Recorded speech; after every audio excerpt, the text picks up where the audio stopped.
আমার তিনি পেশায় একজন শিক্ষক এবং তিনি তার স্টুডেন্টদের নিয়ে প্রতি বছর বছরের শেষে একটি অ্যানুয়াল গেট টুগেদার অ্যারেঞ্জ করে। এবছর সেখানে আমিও ছিলাম এবং আমার নাচ দেখে বুঝতেই পারছো আমি কতটা আনন্দ পেয়েছিলাম বা কতটা এনজয় করেছিলাম। চলো শেয়ার করছি এই অ্যানুয়াল গেট টুগেদারে কী কী খেয়েছি।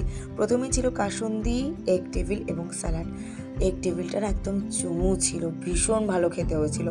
আর এত নাচানাচির পর না খিদেটা মারাত্মক পেয়ে গেছিলো। তারপরে ছিল কড়াইশুঁটির কচুরি আর চানা।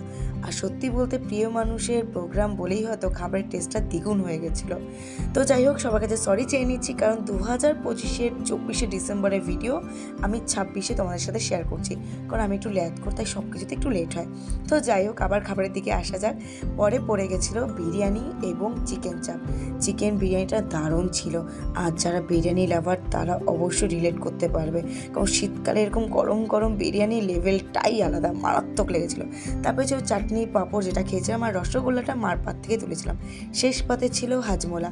আর সবার সাথে পরিচয় করে পুরো প্রোগ্রামটা না দারুণ এনজয় করেছিলাম আমি।